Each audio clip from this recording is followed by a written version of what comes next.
Hello everyone, Jai Hind. Welcome to the class. Today we will be discussing about the important processes in plant physiology. Okay. So the important processes include osmosis, diffusion, photosynthesis, respiration. Okay. So we will be discussing all of these processes in detail. Okay. Let's get started with the class. Okay, so when we are talking about plant physiology, okay, the first process that we come across is the osmosis. ठीक है, तो osmosis एक ऐसा process है जिसमें कि जो water molecules है उनका movement होता है कहाँ से, from a solution with a higher concentration of water molecules to a solution with a lower concentration of water molecules through a cell's partially permeable membrane. ठीक है, देखिए अभी हम जितने भी प्रोसेस पढ़ेंगे, जैसे हम ऑस्मोसिस पढ़ रहे हैं, हम डिफ्यूजन पढ़ रहे हैं, ठीक है, या अभी हम सेल ऑस्मोसिस भी पढ़ेंगे, डिफरेंट टाइप ऑफ सॉल्यूशंस पढ़ेंगे. Okay, for that you need to understand three things, that what is a solute,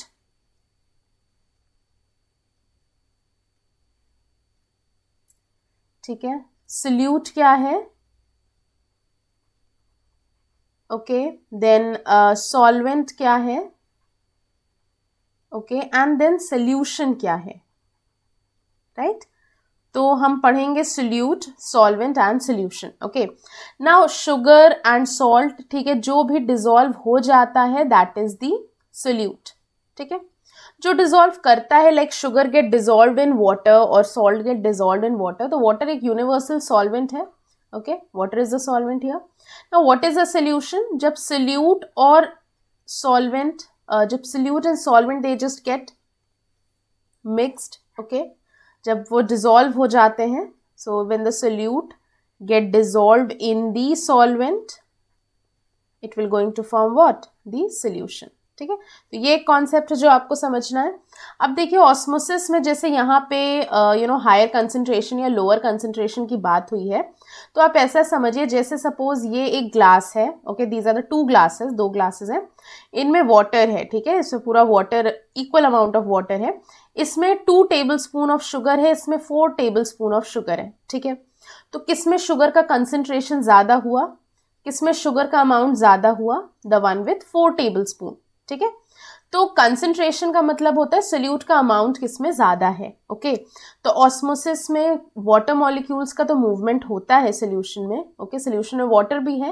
okay, but जो वाटर मॉलिक्यूल है उनका मूवमेंट होएगा higher concentration of water molecules to lower concentration of water molecules. ठीक है, तो जहां पे वाटर मॉलिक्यूल्स का हायर कंसंट्रेशन है to the one having lower concentration of water molecules. आप यहाँ पे देख सकते हैं कि अगर हम कंपेयर करें तो यहाँ पे वाटर के मॉलिक्यूल्स ज्यादा इन कंपेरिजन टू सोल्यूट, यहाँ पे सोल्यूट ज्यादा है. ठीक है, तो यहाँ पे वाटर का जो कंसंट्रेशन है that is more. Okay, and यहाँ पे it is less, so it will going to move from higher concentration of water molecules to lower concentration of water molecules provided they are separated by a semi permeable membrane.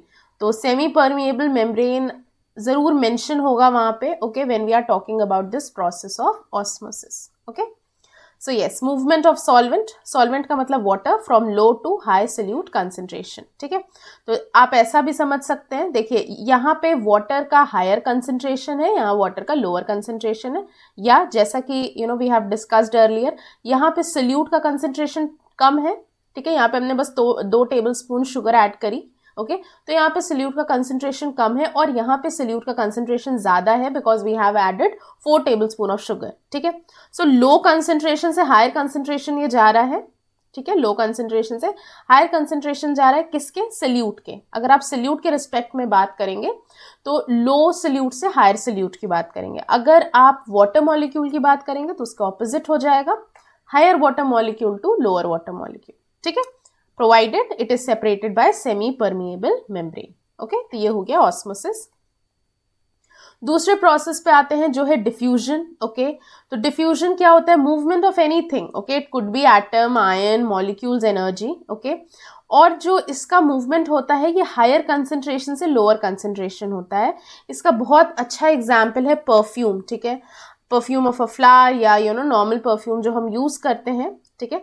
तो अगर आप spray करें perfume, okay, like if you have spread that perfume on your hand, ठीक है, तो आप देखते हैं स्लोली एंड ग्रेजुअली यहाँ पे हैंड पे उसका हायर कंसंट्रेशन है उस परफ्यूम का, बिकॉज आपने यहीं पे स्प्रे किया है, ठीक है। स्लोली एंड ग्रेजुअली आप देखते हैं वो पूरे रूम में फिल हो जाती है उसकी स्मेल, ओके। तो ये जो प्रोसेस है ये डिफ्यूजन है, ओके। जहां हायर कंसंट्रेशन था परफ्यूम का वहां से मूवमेंट हुआ है टू द लोअर कंसंट्रेशन, ठीक है, राइट। सो यस, यहाँ पे this is all about it, right. देखिए यहाँ पे higher concentration it means more amount, okay, and here it is the movement of low concentration, okay, and यहाँ पे diffused evenly, यहाँ पे equal like evenly diffused है, okay, right। तो देखिए वैसे तो diffusion में कोई semi permeable membrane की बात नहीं होती है, okay, but ion diffusion across a semi permeable membrane, okay, right, ठीक है, ओके। अब चलिए आगे बढ़ते हैं। बस ऑस्मोसिस में ये याद रखिएगा सेमी परमिएबल मेम्ब्रेन होती है, डिफ्यूजन में ऐसी कोई मेम्ब्रेन की बात नहीं हुई है, ओके। अब आते हैं व्हाट इज सेल ऑस्मोसिस। तो सेल ऑस्मोसिस का आपने बहुत अच्छा एग्जांपल देखा होगा, द सोक्ड रेजन्स, ओके।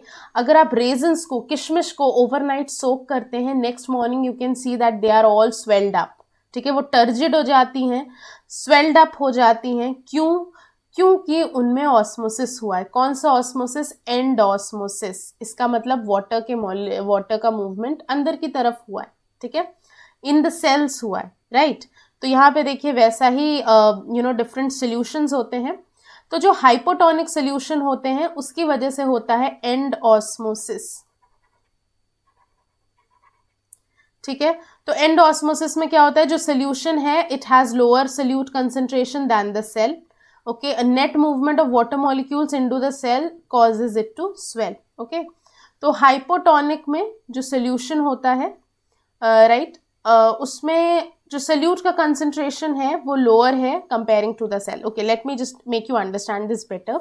देखिए सपोज ये 3 बीकर है, ओके, इसमें आपने सॉल्वेंट ऐड किया हुआ है, ओके, इक्वल सॉल्वेंट है। अब हमने सब में एक सेल प्लेस कर दी है, ओके, लाइक सेल के अंदर का कंसंट्रेशन यहाँ पे 2 है, यहाँ भी 2 है, यहाँ भी 2 है, ठीक है, राइट। अब देखिए सोल्यूशन के कंसंट्रेशन से हम लोग चेक करेंगे कि whether the solution is isotonic, hypertonic और हाइपोटोनिक, ठीक है। अगर जितना सेल का कंसंट्रेशन है 2 सपोज, उतना ही इस सोल्यूशन का भी है, ओके, वाटर मॉलिक्यूल का सोल्यूशन का भी है 2 2, तो ये हो गया आइसोटोनिक, यहाँ पे कोई नेट मूवमेंट नहीं होगा, ठीक है। और आप ऐसा समझ सकते हैं कि it will going to move equally in both direction, okay, because यहाँ पे कोई चेंज नहीं है, like concentration is same here, ठीक है, दोनों की, like inside the cell and outside the cell also it is same, okay. यहाँ पे देखिए सेल के अंदर तो 2 है बट सेल के बाहर 4 है, इसका मतलब ये हाइपरटोनिक है, इसका जो कंसंट्रेशन है वो ज्यादा है। देखिए सोल्यूशन का कंसंट्रेशन ज्यादा है comparing to the cell it is placed in, okay. तो यस, तो यहाँ पे हाइपरटोनिक है, ठीक है। हाइपरटोनिक में क्या होता है, सेल कंटेंट श्रिंक कर जाते हैं, okay, the cell will going to lose water, और जो सेल के कंटेंट है वो सिकुड़ जाते हैं, श्रिंक कर जाते हैं, ओके। अगर मान लीजिए इसका कंसंट्रेशन यहाँ पे 1 है तो ये सेल से कम हुआ, ये हो जाता है हाइपोटोनिक सोल्यूशन। अगर कंसंट्रेशन सोल्यूशन की सेल के कंसंट्रेशन से कम है तो वो हाइपोटोनिक है, ठीक है। Hypo means less, okay, and hyper means more. Solution का कंसंट्रेशन मोर है तो हाइपरटोनिक सोल्यूशन, सोल्यूशन का कंसंट्रेशन कम है तो हाइपोटोनिक, एंड अगर सोल्यूशन का कंसंट्रेशन इक्वल है देन दैट इज आइसोटोनिक, ठीक है। तो देखिए हाइपोटोनिक में आपको पता है सेल जो होती है वो स्वेल कर जाती है। The case I have told you in जो किशमिश का, रेजिन का केस है कि अगर आप उसे ओवरनाइट सोक करते हैं, in the morning you can see that they are all swelled up, right. तो because water has rushed in by endosmosis, okay.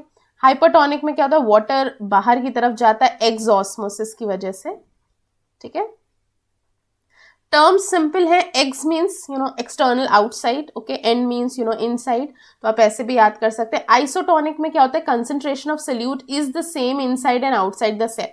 तो जो सोल्यूट का कंसंट्रेशन है वो सेल के अंदर और सेल के बाहर सेम है, ओके। तो वाटर का मूवमेंट का क्या होगा, equally in both the direction, okay. तो water will be in and out in this case, यहाँ पे वाटर आउट, यहाँ पे वाटर इन, ठीक है। तो आप बस ये समझिए कि अगर जो सेल है उसके अंदर जो सोल्यूट का कंसंट्रेशन है, अगर वो बाहर भी सोल्यूट के कंसंट्रेशन से इक्वल है, ठीक है, तो वो होगा आइसोटोनिक। अगर बाहर का जो कंसंट्रेशन है वो कम है, ठीक है, तो वो हो गया हाइपोटोनिक। और अगर सेल बाहर का कंसंट्रेशन ज़्यादा है, सोल्यूशन का कंसंट्रेशन ज़्यादा है, ठीक है, तो वो हो गया हाइपोटोनिक सोल्यूशन। तो ऐसा सोल्यूशन जिसमें सोल्यूट का कंसंट्रेशन ज़्यादा है, हाइपोटोनिक। ऐसा सोल्यूशन जिसमें सोल्यूट का कंसंट्रेशन कम है comparing to that inside the cell, ठीक है, आप उसी से कंपेयर कर रहे हैं, तो वो हो गया हाइपोटोनिक। और ऐसा सोल्यूशन जिसमें सोल्यूट का कंसंट्रेशन इक्वल है then that of the solute concentration inside the cell, तो वो हो गया आइसोटोनिक, ठीक है। तो एक्सऑस्मोसिस, एंडोऑस्मोसिस होता है when water moves in, water goes out, ठीक है। तो ये आपको पता होना चाहिए because like there are so many questions that is being asked on this, okay, right. I hope this is clear, okay, I hope this is clear, ठीक है। एक बार इसको और समराइज कर लेते हैं जिससे कि कोई कंफ्यूजन ना हो, ठीक है। तो देखिए 3 टाइप के सोल्यूशन होते हैं according to the solute concentration. जैसे मान लीजिए कि एक सोल्यूशन है, ठीक है, आपने उसमें 4 टेबलस्पून शुगर ऐड करी, एक ये सोल्यूशन है, आपने उसमें 4 टेबलस्पून शुगर ऐड कर दी, ठीक है। दूसरा सोल्यूशन आपने लिया, आपने उसमें 2 टेबलस्पून शुगर ऐड करी, और तीसरा सोल्यूशन लिया और आपने उसमें 1 टेबलस्पून शुगर ऐड करी। अब इस सोल्यूशन का कंसंट्रेशन अकॉर्डिंग टू सोल्यूट की ही वजह से होगा। इस सोल्यूशन में सोल्यूट का कंसंट्रेशन और इस सोल्यूशन में सोल्यूट का कंसंट्रेशन आपको दिया है, ठीक है, 4, 2, 1, ओके। अब आपने एक सेल लिया जिसके अंदर जो सोल्यूट का कंसंट्रेशन है वो है 2, तो ये एक सेल है जिसके अंदर सोल्यूट का कंसंट्रेशन 2 है, तो आपने उसे तीनों डिफरेंट सोल्यूशन में प्लेस कर दिया, ठीक है। अब देखिए ये जो सोल्यूशन है, ओके, इसमें सोल्यूट का कंसंट्रेशन ज्यादा है, ठीक है, सोल्यूट का कंसंट्रेशन इस सोल्यूशन में ज्यादा है comparing to that inside of the cell, तो ये हो गया हमारा हाइपरटोनिक। हाइपरटोनिक सोल्यूशन में अगर आप सेल को रखेंगे तो cell will going to lose its water बाहर चला जाएगा, और जो सेल के कंटेंट है, ठीक है, जो भी सेल के अंदर के स्ट्रक्चर्स हैं वो सिकुड़ जाएंगे, श्रिंक कर जाएंगे, ठीक है, ये हो गया हाइपरटोनिक। नेक्स्ट, अगर जो सोल्यूशन में सोल्यूट का कंसंट्रेशन है और जो सेल के अंदर सोल्यूट का कंसंट्रेशन है अगर वो बराबर है तो हम इसे कहेंगे आइसोटोनिक। इसमें water in and out, it goes in both direction, ठीक है, राइट। अब तीसरा है, ओके, तीसरे में क्या है, जो सोल्यूशन में सोल्यूट का कंसंट्रेशन है वो कम है comparing to the solute concentration inside the cell, ठीक है, तो ये हो गया हाइपोटोनिक सोल्यूशन, ठीक है। तो ये हाइपोटोनिक में क्या होता है, the water will going to enter inside the cell, ठीक है, right. So this is all about the cell osmosis. Now coming to the very important topic that is photosynthesis, ठीक है। देखिए photosynthesis के बारे में आप सब you must be studying about it from grade 6th, right? हम पढ़ने लगते हैं कि जो plants होते हैं they prepare their own food by this process of photosynthesis. तो synthesis में यहाँ पे मतलब है food का formation, food की synthesis, और photo का मतलब यहाँ पे light से है, ठीक है, फोटो का मतलब यहाँ पे लाइट से है, तो लाइट की प्रेजेंस में फूड का formation, okay, that is photosynthesis, right, ठीक है। अब देखिए फोटोसिंथेसिस जो हायर प्लांट्स में होता है, ओके, उस प्रोसेस के लिए कौन कौन से रॉ मटेरियल्स की रिक्वायरमेंट होती है, तो जो भी यहाँ पे आपको रिएक्टेंट्स दिख रहे हैं वो हैं रॉ मटेरियल्स, ठीक है। लाइक फोटोसिंथेसिस अगर प्रोसेस होना है प्रॉपर तरीके से तो ये 4 रॉ मटेरियल्स इंपॉर्टेंट हैं। अगर these 4 raw materials are not there, photosynthesis will not be happening, ठीक है। तो कार्बन डाइऑक्साइड एटमॉस्फेयर से प्लांट अब्जॉर्ब करता है, water the water is being absorbed from the roots, ठीक है, लाइट जो सनलाइट रहती है, and chlorophyll that is present in the leaf. So these are the 4 raw materials that are very much required for this process to occur, ठीक है। अगर कोई भी एक इसमें रॉ मटेरियल एब्सेंट हो जाएगा तो ये प्रोसेस नहीं होगा, ठीक है। अब इसमें फूड का फॉर्मेशन होगा, यहाँ देखिए ग्लूकोज का फॉर्मेशन हो रहा है, वाटर एंड ऑक्सीजन, ठीक है। एक कॉन्सेप्ट बहुत इंपॉर्टेंट है, ये आपको हमेशा याद रखना है कि जो प्लांट्स होते हैं ये फूड को फॉर्म करते हैं ग्लूकोज के फॉर्म में, ठीक है। फूड को ट्रांसपोर्ट करते हैं सुक्रोज के फॉर्म में, और फूड को स्टोर करते हैं स्टार्च के फॉर्म में। तो ग्लूकोज एक सिंपल कार्बोहाइड्रेट है, ठीक है, मोनोसैकेराइड है, देन सुक्रोज एक डाइसैकेराइड है, और स्टार्च एक पॉलीसैकेराइड है। मतलब जो फूड अपना जो प्लांट्स अपना फूड बना रहे हैं वो मोनोसैकेराइड के फॉर्म में बना रहे हैं, जो वो ट्रांसपोर्ट कर रहे हैं, ट्रांसलोकेट कर रहे हैं, वो डाइसैकेराइड के फॉर्म में कर रहे हैं, और जो वो स्टोर कर रहे हैं वो पॉलीसैकेराइड के फॉर्म में कर रहे हैं, दैट इज स्टार्च, ठीक है। ये कॉन्सेप्ट आपको समझना है। दूसरा एक बहुत इंपॉर्टेंट कॉन्सेप्ट है लाइट के बारे में। कई बार ऐसा भी क्वेश्चन आ चुका है या आ सकता है कि जो इंडोर प्लांट्स होते हैं क्या उनमें फोटोसिंथेसिस पॉसिबल है, बिकॉज वो तो सनलाइट के लिए एक्सपोज नहीं है, right, they are not expose to the sunlight. तो जो इंडोर प्लांट्स हैं जो हम अपने लिविंग रूम में लगाते हैं, या the plant that we keep indoors, right, जो हम अंदर रखते हैं, तो वो डायरेक्ट सनलाइट के प्रेजेंस में नहीं होते, ओके। तो क्या उन प्लांट्स में फोटोसिंथेसिस होता है? What do you think? देखिए, इफ यू आर थिंकिंग कि हाँ वो प्लांट में फोटोसिंथेसिस होता है, then you are correct, okay. Because देखिए, लाइट कोई सी भी हो, बस उसकी एक स्पेसिफिक वेवलेंथ, एक इंटेंसिटी होनी चाहिए, okay, in order to activate this chlorophyll, okay. No matter वो आर्टिफिशियल सोर्स ऑफ लाइट भी हो सकता है, ओके, सनलाइट है, well and good, artificial source of light भी हो सकता है, तो उसमें भी फोटोसिंथेसिस होता है, ठीक है। तो इंडोर प्लांट्स में फोटोसिंथेसिस होता है, provided it is subjected to the the specific wavelength और अ स्पेसिफिक इंटेंसिटी, ठीक है, राइट, ओके। अब एक क्वेश्चन यहाँ पे ये भी आता है कि क्या मून लाइट में फोटोसिंथेसिस हो सकता है? तो मून लाइट में फोटोसिंथेसिस नहीं होता है, and this is the reason photosynthesis does not occur during the night time, ठीक है, राइट। नाइट टाइम में मून लाइट रहता है, तो मून लाइट में फोटोसिंथेसिस नहीं होता है, ओके, बिकॉज जो वेवलेंथ चाहिए to of the light to activate this chlorophyll, that is not provided by the moon, okay. तो ये कुछ कॉन्सेप्ट इंपॉर्टेंट है, right? Then you all know that the site of photosynthesis is chloroplast, okay? Chloroplast का जब आप structure पढ़ते हैं तो आपको पता है उसमें ग्रैना होते हैं, उसमें स्ट्रोमा होता है, ठीक है। ग्रैना में लाइट रिएक्शन और स्ट्रोमा में डार्क रिएक्शन होता है। कुछ इंपॉर्टेंट फोटोसिंथेटिक पिगमेंट्स हैं जैसे chlorophyll A, okay, chlorophyll B, okay, carotenoids, xanthophyll, so these are the important these are the important photosynthetic pigments, okay, right. उसके बाद आप देखिए पिगमेंट सिस्टम 1 and 2 है। फोटोसिंथेटिक मैकेनिज्म में फोटोकेमिकल फेज, बायोसिंथेटिक फेज है जिसमें photolysis of water and photophosphorylation होता है, cyclic and non cyclic, okay. कुछ फैक्टर्स हैं जो फोटोसिंथेसिस को अफेक्ट करते हैं, जैसे इंटरनल और एक्सटर्नल फैक्टर्स। इंटरनल में क्लोरोफिल है इंपॉर्टेंट, लीफ की एज, हॉर्मोन्स, और एक्सटर्नल में light, carbon dioxide, temperature and water, ठीक है। उसके बाद 2 साइकिल्स होती हैं, 2 पाथवे होते हैं, ओके, दैट इज C3 और कैल्विन साइकिल, C4 और हैच-स्लैक पाथवे, ठीक है। तो basically you need to understand the process of photosynthesis की जो फोटोसिंथेसिस का प्रोसेस है, इसमें जो वाटर मॉलिक्यूल्स होते हैं वो स्प्लिट होते हैं, ठीक है, इनटू आप देख सकते हैं hydrogen and oxygen, okay, they get split. तो splitting of water molecules in presence of light उसको कहते हैं फोटोलिसिस ऑफ वाटर, ओके। दूसरा यहाँ पे आप देख सकते हैं कि जो carbon dioxide it is getting reduce to glucose, ठीक है। तो कार्बन डाइऑक्साइड ग्लूकोज में रिड्यूस होता है, ओके, एंड यस, यहाँ पे जो वाटर मॉलिक्यूल है उसकी भी स्प्लिटिंग होती है, okay, that is the photolysis of water, okay,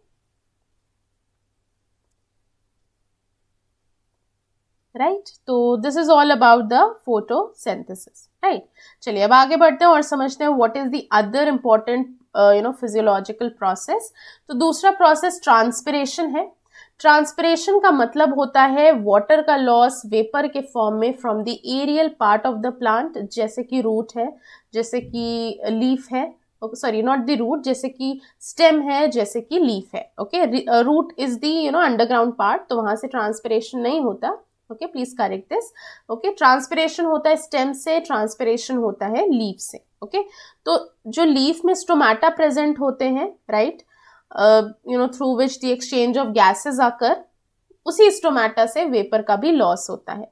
तो 90% जो ट्रांसपिरेशन होता है, 90% जो वाटर का लॉस होता है, it is through stomata, that is stomatal transpiration. ठीक है, बाकी कुछ परसेंट जो ट्रांसपिरेशन है वो लेंटिसेल्स जो कि स्टेम में प्रेजेंट होते हैं, ओके, उनके भी थ्रू होता है, बट वो बहुत कम होता है. Majority of the transpiration it occurs through the stomata. Okay, 90% of the transpiration. ठीक है, सो ये पैसिव प्रोसेस है and it requires no energy expense by the plant. Okay, तो ये पैसिव प्रोसेस है. Okay, all right, so this is all about the transpiration. अब देखिए कुछ इंपॉर्टेंट फैक्टर्स हैं जिस पे क्वेश्चन आता है कि अगर हम ब्राइट लाइट रखते हैं तो क्या ट्रांसपिरेशन बढ़ेगा, घटेगा, या टेम्परेचर कैसा होना चाहिए, in order for faster or like faster transpiration. ठीक है, तो रेट ऑफ ट्रांसपिरेशन डिपेंड करता है लाइट पे, टेम्परेचर पे, विंड पे और ह्यूमिडिटी पे. ठीक है, लाइट आपको पता है, टेम्परेचर पता है, विंड पता है, ह्यूमिडिटी मतलब जो मॉइस्चर कंटेंट है एटमॉस्फेयर में, ठीक है, दैट इज ह्यूमिडिटी. ओके, अब देखिए ट्रांसपिरेशन इंक्रीजेज इन ब्राइट लाइट. जितनी ब्राइट लाइट होगी ना उतना ही ज्यादा क्या होता है, ट्रांसपिरेशन होता है, because stomata will open wider to allow more carbon dioxide into the leaf for photosynthesis. ठीक है, स्टोमाटा ओपन होगा and it will going to allow more of the carbon dioxide, okay, into the leaf for the process of photosynthesis. So more water is there for able to evaporate. ठीक है, तो इसमें ज्यादा water evaporate होगा because stomata will going to open wider in this case. Okay, अगर bright light होगा तो ऐसी कंडीशन होगी. Okay, transpiration is faster in higher temperature, so evaporation and diffusion are faster at higher temperatures. तो चाहे evaporation का process हो, diffusion का प्रोसेस हो, ये फास्टर होता है एट दी हायर टेम्परेचर्स. ठीक है, सो इवेपोरेशन और डिफ्यूजन है, ओके, ये क्या होंगे, ये फास्टर होंगे at the like higher temperature. देखिए जितना ज्यादा टेम्परेचर आप बढ़ाएंगे आपको पता है उतना ही इवेपोरेशन होगा, और इवेपोरेशन ज्यादा हो रहा है, so that is the transpiration. Okay, then wind, जो विंड होती है it will going to remove the water vapour. Okay, जो वाटर वेपर है उसको, वो विंड मूवमेंट अगर फास्टर हुआ तो वाटर वेपर रिमूव हो जाएगा, speeding up diffusion of more water vapour out of the leaf. ठीक है, एंड देन ह्यूमिडिटी. देखिए ह्यूमिडिटी में क्या होता है कि ट्रांसपिरेशन कम हो जाता है बिकॉज वहां पे जो वाटर कंटेंट है वो बहुत ज्यादा है. ठीक है, so diffusion of the water vapour out of the leaf slows down if the leaf is already surrounded by moist air. ठीक है, अगर ऑलरेडी मॉइस्ट एयर है वहां पे, ओके, मॉइस्चर है, मॉइस्ट एयर है, तो डिफ्यूजन जो होता है वाटर वेपर का it just slows down. Okay, right. देखिए जितनी ज्यादा धूप होती है, जितना हायर टेम्परेचर होता है, उतना ही ज्यादा इवेपोरेशन होता है. ओके, तो आप इस कॉन्सेप्ट से उसको क्लियरली समझ सकते हैं. Okay, now moving ahead to the other process that is respiration. Okay, तो देखिए रेस्पिरेशन की बात करें तो रेस्पिरेशन एक एनर्जी लिबरेटिंग प्रोसेस है. रेस्पिरेशन दो टाइप का होता है, एक तो होता है एरोबिक रेस्पिरेशन, दूसरा होता है एनारोबिक रेस्पिरेशन. ठीक है, फोटोसिंथेसिस प्लांट्स में ओनली डे टाइम में होता है, but respiration it occurs through out. ठीक है, राइट, रेस्पिरेशन डे में भी होगा, नाइट में होगा, लाइक ऑल डे लॉन्ग. ठीक है, राइट. अब रेस्पिरेशन में as I have told you दो टाइप का होता है, एक हो गया एरोबिक, दूसरा हो गया एनारोबिक. ठीक है, तो जो एरोबिक रेस्पिरेशन है उसमें ऑक्सीजन की प्रेजेंस में वो होता है, तो वो एरोबिक हो गया. एनारोबिक का मतलब होता है कि अगर ऑक्सीजन एब्सेंट है तो भी वो एनारोबिक है, ऑक्सीजन की कमी है तो भी वो एनारोबिक है. ठीक है, ऐसा नहीं कि like the absence of oxygen is only for anaerobic. ये आपको क्लियर समझना होगा कि ऑक्सीजन एब्सेंट है तो भी एनारोबिक, ऑक्सीजन की कमी है तो भी एनारोबिक रेस्पिरेशन होगा. ठीक है, तो यहाँ पे एरोबिक रेस्पिरेशन में देखिए ग्लूकोज जो होता है it is converted into energy in presence of oxygen, क्योंकि ये एरोबिक है. ठीक है, so chemical equation of aerobic respiration, okay, ये यहाँ पे दिया हुआ है, glucose plus oxygen it gives carbon dioxide, okay, plus water plus energy in the form of ATP will be released. Okay, so जो ग्लाइकोलिसिस है, ग्लूकोज से pyruvate बनता है, ओके। फिर पायरुवेट का ऑक्सीडेशन होता है, एसिटाइल कोएंजाइम ए जाता है, then it enters the Krebs cycle. अभी हम क्रेब्स साइकिल को भी डिटेल में पढ़ेंगे, ठीक है। आपको ये याद रखना है, जो ग्लाइकोलिसिस है वो साइटोप्लाज्म में या साइटोसोल में होता है, क्रेब्स साइकिल माइटोकॉन्ड्रिया में होता है, ठीक है। Large amount of energy will be released in this process of aerobic respiration, ठीक है। एनारोबिक रेस्पिरेशन में क्या होता है, इसमें आइदर एब्सेंस ऑफ ऑक्सीजन और लैक ऑफ ऑक्सीजन, ठीक है। अगर ऑक्सीजन एब्सेंट है या फर्मेंटेशन हो रहा है, देखिए इसमें दो एक्चुअली प्रोडक्ट्स बनते हैं, इट डिपेंड्स, ओके। पहला तो ग्लाइकोलिसिस सेम होता है वेदर एरोबिक हो या एनारोबिक रेस्पिरेशन हो। पहला जो प्रोसेस है ग्लाइकोलिसिस का, ग्लूकोज जो पायरुवेट में कन्वर्ट हो रहा है, ये एरोबिक एनारोबिक में सेम होता है, ठीक है। उसके बाद अगर वो एरोबिक है तो उसमें डिफरेंट डिफरेंट कंपाउंड्स का फॉर्मेशन होता है। अगर वो एनारोबिक है तो आप देख रहे हैं अगर फर्मेंटेशन हो रहा है, ठीक है, तो उसमें ethyl alcohol, carbon dioxide plus energy will be released.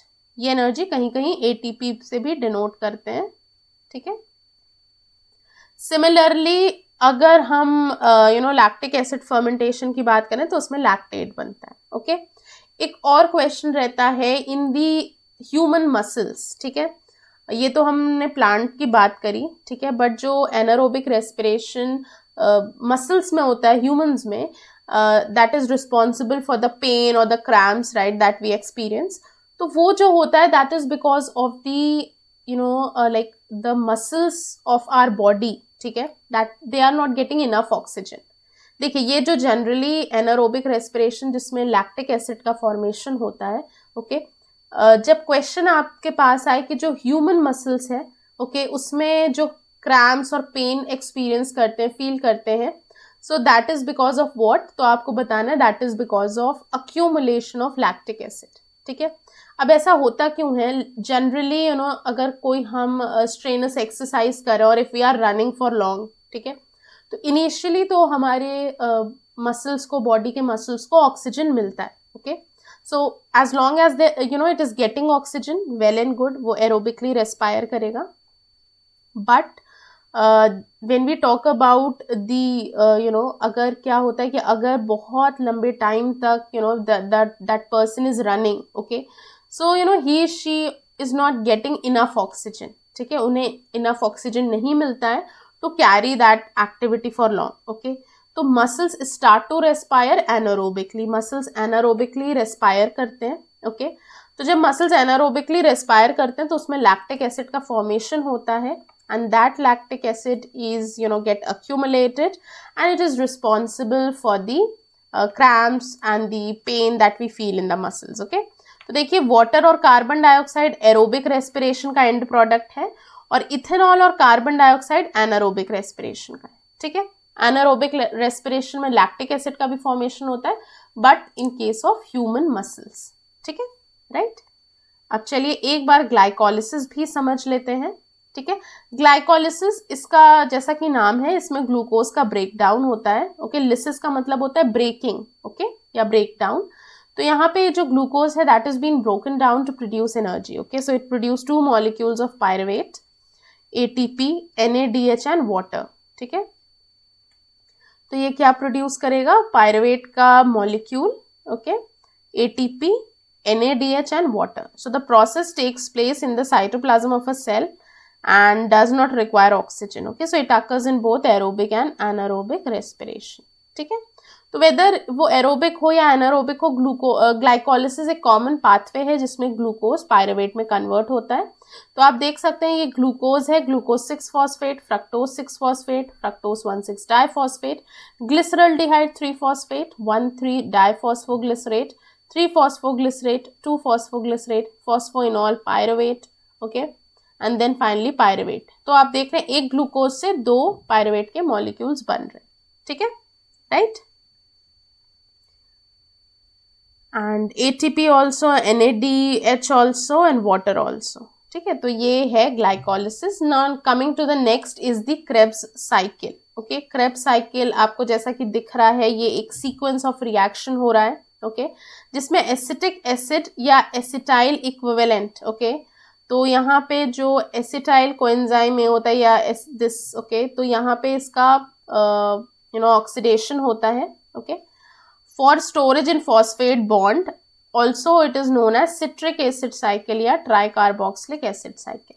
तो क्रेब्स साइकिल को हम सिट्रिक एसिड साइकिल भी कहते हैं, ट्राई कार्बोक्सिलिक एसिड साइकिल भी कहते हैं. ये कहाँ से आया है, ये देखिए, ग्लाइकोलिसिस हुआ. ओके, यहाँ पायरुवेट से एक एसिटाइल कोएंजाइम ए बना, फिर ये जो कोएंजाइम ए है ये एंटर करता है क्रेब्स साइकिल में. ठीक है, अब यही हम पढ़ रहे हैं. ये देखिए एसिटाइल कोएंजाइम ए जब एंटर करता है क्रेब्स साइकिल में, तो ये जो पूरे डिफरेंट सीरीज ऑफ रिएक्शन है, okay, that is responsible for providing energy, उसी को हम क्रेब्स साइकिल कहते हैं. ओके, सिट्रिक एसिड साइकिल भी कहते हैं और इसे ट्राई कार्बोक्सिलिक एसिड साइकिल कहते हैं. ओके, इसको याद करने के लिए आपको ये एक इसकी ट्रिक है in order to learn this. देखिए, cake is okay, so sent few more only. ठीक है, तो इसको देखिए आप कैसे याद करेंगे. केक, सी ये यहां से स्टार्ट होता है सिट्रेट से. ठीक है, तो केक हो गया सिट्रेट, देन आई आया is isocitrate. Okay, then alpha keto, ये ओ जो है दैट इज फॉर अल्फा. ठीक है, तो अल्फा कीटो ये हो गया glutarate. Okay, then succinyl coenzyme A S, then succinate S. Okay, then fumarate F. Okay, malate M, oxaloacetate that is O. ठीक है, और वापस से फिर सिट्रेट. ठीक है, so cake is okay, so send few more only. अगर आप इसको याद करेंगे तो देखिए सिट्रेट से स्टार्ट किया था, cake is okay, so send few more only. ठीक है, उसके बाद आप डिफरेंट जो इसमें एंजाइम्स इन्वॉल्व हैं, क्योंकि उनका नाम भी मिलता जुलता है, जैसे सिट्रेट को बनाने वाला सिट्रेट सिंथेज. ओके, तो ये भी याद हो जाएगा. Then isocitrate dehydrogenase. ओके, वो डिहाइड्रोजनेशन के लिए रिस्पॉन्सिबल है. देन अल्फा कीटोग्लूट्रेट डिहाइड्रोजनेज है, सक्सिनिल कोएंजाइम सिंथेटेज है. ओके, तो ये आप इजिली याद कर सकते हैं बिकॉज सक्सिनेट है, तो succinic dehydrogenase will going to form fumarate. Okay, fumarase से it is responsible for the formation of the malate. Okay, फिर मैलेट डिहाइड्रोजनेज से बनेगा ऑक्सैलोएसिटेट. ठीक है, राइट. तो आप ये देख रहे हैं कि जो एसिटाइल कोएंजाइम है ग्लाइकोलिसिस के बाद जो क्रेब्स साइकिल में एंटर किया था, okay, now it has started this series of reactions. Okay, जिसमें कि एसिटिक एसिड या एसिटाइल कोएंजाइम है जो कि आपको दिख रहा है, उसका ऑक्सीडेशन होता है, right, and that is responsible for giving us energy for storage of phosphate bond. Okay, तो एटीपी एक एनर्जी करेंसी है, वी ऑल नो, राइट. सो इसको सिट्रिक एसिड साइकिल भी कहते हैं और ट्राई कार्बोक्सिलिक एसिड साइकिल भी कहते हैं. Okay, so yes, here we have come to the end of the plant physiology. Okay, तो हमने जो इम्पोर्टेंट प्लांट के फिजियोलॉजिकल प्रोसेसेस थे जिनसे कि आपको क्वेश्चंस मिलेंगे इन द एग्जाम. ओके, तो आपको फोटोसिंथेसिस इंपॉर्टेंट है. ठीक है, डिफरेंट रिएक्शंस इंपॉर्टेंट है. Then respiration, aerobic, anaerobic. Okay, glycolysis, Krebs cycle, we have discussed it all, right. Transpiration, कौन से फैक्टर्स हैं जो ट्रांसपिरेशन को इफेक्ट करते हैं. ऑस्मोसिस क्या होता है, डिफ्यूजन क्या होता है, right. Cell osmosis, the different solutions, the hypotonic, hypotonic, isotonic. Okay, so we have discussed all the important aspect of this topic. Okay, so before ending the class, let me tell you that there are so many batches they are going. Okay, so like NDA for CDS, for FCAT. Okay, you can also enroll in the courses such as interview courses are also going on, the territorial army. Okay, so yes, in order to understand the concepts in a better way, okay, please try to try to join these courses, okay, for better understanding. So if you are enrolling for this course, don't forget to use the code of warrior 10 in order to avail 10% discount on all of the courses. Okay, so yes, like if you join these courses, it will give you a better understanding, okay, better concept, like better hold on the concepts also, right. So this is all about it. Okay, so let's end the class here. Thank you so much for joining in. Jai Hind everyone, stay motivated. अगर आप एक defence aspirant हैं और SSB interview, NDA, CDS, FCAT जैसे exams के लिए prepare कर रहे हैं तो आप SSB क्रैक एग्जाम्स के कोर्स को चेक करना ना भूलें। आप हमारी लर्निंग एप्लीकेशन को गूगल प्ले स्टोर से भी डाउनलोड कर सकते हैं।